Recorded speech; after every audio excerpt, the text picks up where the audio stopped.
Hi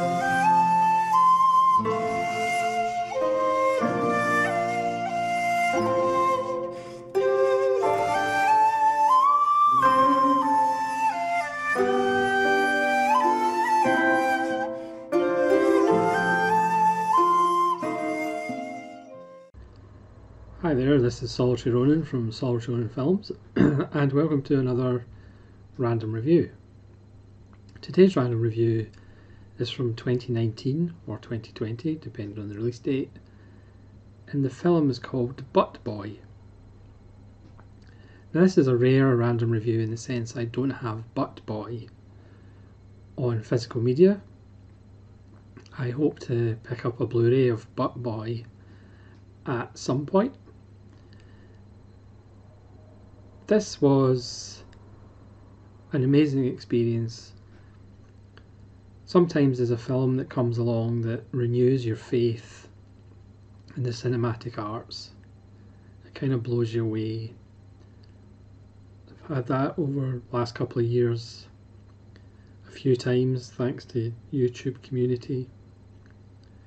The Phantom Carriage by Victor Sonstrom, The Ballad of Gregorio Cortez, The Human Condition by Kobayashi, and Butt Boy is also one of those films.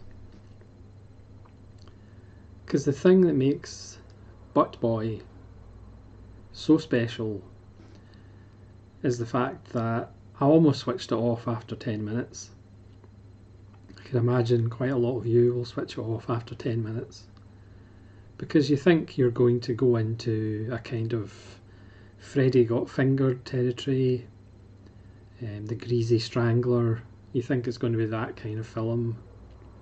A film that is desperate for cult status.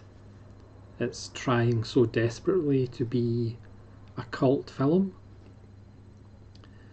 But then something magnificent happens in Butt Boy that elevates the film to something quite wonderful. So Butt Boy was written and directed by Tyler Cornack. He also stars as Chip Gutchell, who's an IT guy who works in this small company who has a really annoying boss who does like a cappella raps for team building purposes. And one day he goes to the proctologist, and when the proctologist puts his finger up his bottom, he gets a strange sensation, and this leads him to an obsession with sticking objects up his bottom. It gets to the stage he sticks the family dog up his bottom, and a baby in the area goes missing, and his obsession just gets worse and worse. There's a beautiful scene where the people in the neighbourhood are out searching for the missing baby, and the camera is quite high over the streets, and it pans down to his garage where he is hanging himself. Cut to 5 years later,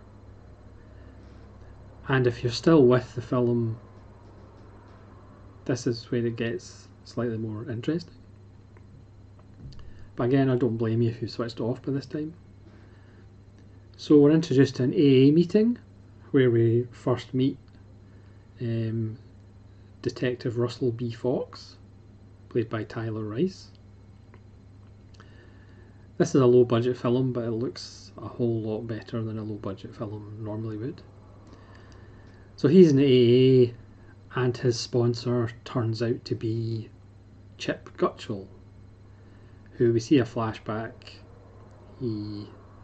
His hanging device breaks, so his obsession has just gotten worse and has overtaken his life.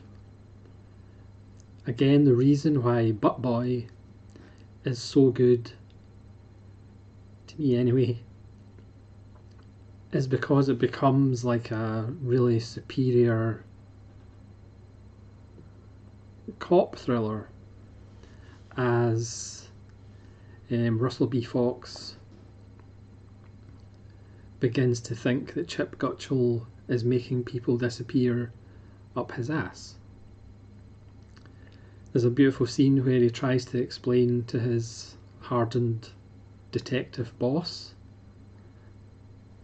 that Chip Gutchell is making people disappear up his bottom. It's a wonderful performance by everybody. The reason that Butt Boy is so good, because it's played completely straight. There's times, because it is such a really good, tense cop thriller, like a serial killer film, it's because it's played straight.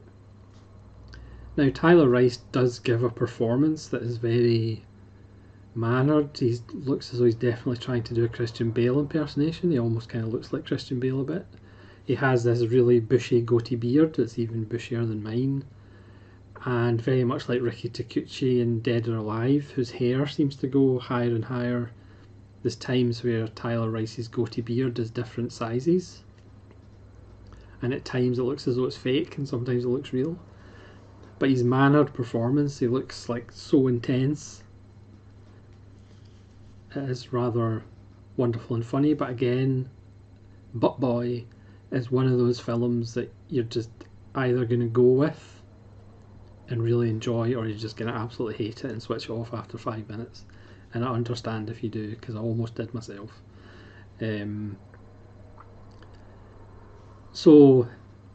Chip's company has a Bring Your Child to Work day, and they're playing hide and seek, and one of the children go missing.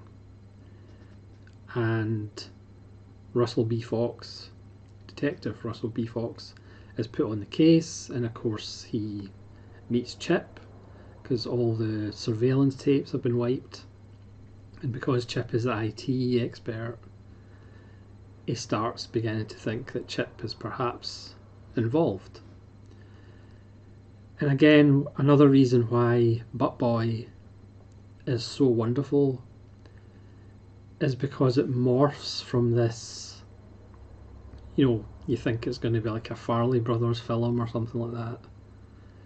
It morphs into almost a Michael Mann film. I mean, it's got Michael Mann written all over it. Again, it's a low budget film, but it looks stunning. It sounds wonderful. I think the two Tylers did the music as well under a pseudonym. There's two scenes that are just beautiful.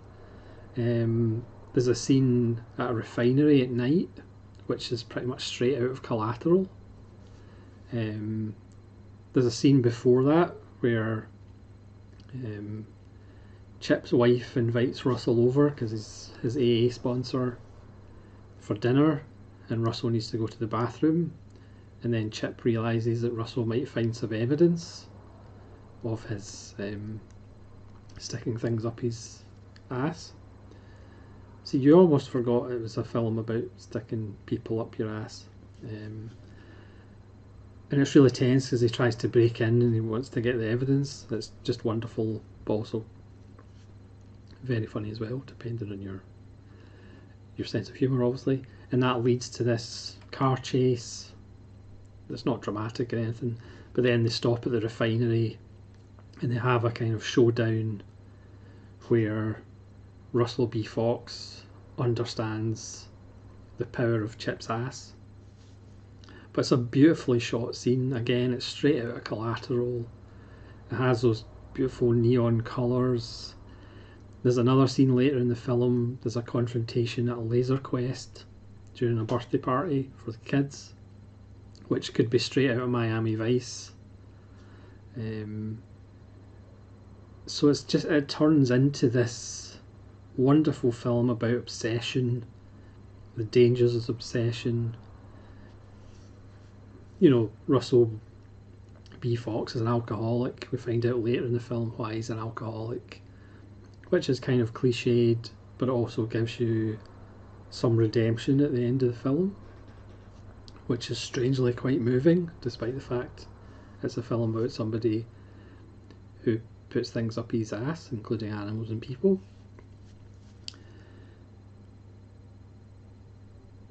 Again, it's just so good, but it shouldn't be. And again, you may absolutely hate it, and it's absolutely fine. But it just becomes this, you know, the detective character is almost from the 70s with his brown leather jacket. But and again, the performance by Tyler Cornack as Chip, who is obsessed, this killer whose addiction, but it also warns against the addiction of, you know, being a detective and being obsessed with catching your quarry, even though it's somebody that puts things up his butt, and obviously the obsession and danger of putting things up your butt. It's a truly wonderful film. It's a truly special film. One I hope gets more exposure, but because it is, you know, the last 3/4 of the film is so Michael Mann, it could have actually been called Anal Heat, but that was probably copyrighted by a porn film. But Anal Heat would have just been as good a title as Butt Boy, or even Ass of the Mohicans, or The Insider. I suppose The Insider would have worked as well. You know, because Detective Russell B. Fox does have to go on a very dark journey in the second half of the film, after the Laser Quest episode, where the sheer power of Chip Gutchell's butt is there for all to see. So I would kind of recommend Butt Boy to you all. It is an experience, but it's one that is just wonderful if you're a fan of Michael Mann, if you're a fan of police thrillers, serial killer films. It's so tense. If you're a fan of films about people who put animals and objects and people up their butt, it's an essential watch. That's all I can say. It's a special film, and that's why I felt I had to expose the viewers of this channel to Butt Boy without even have the physical media copy of it. I watched it on Sky Movies, and like I said, I was tempted to switch off after 10 minutes. You may do so, and that's absolutely fine. But I stuck with it, and I just couldn't switch it off, because it's just so well done, so well acted, because they take it completely seriously, even though they don't really. But then the intensity of it, the brooding nature, the score, the Michael Mann-ness about it, makes Butt Boy an essential watch. So thanks very much for watching this random review of Butt Boy. It is a pretty random review, and hopefully you'll join me again in the future for more random reviews. Who knows, there may be a Butt Boy sequel at some point. So thanks so much for watching. This is Solitary Ronan from Solitary Ronan Films, saying stay safe,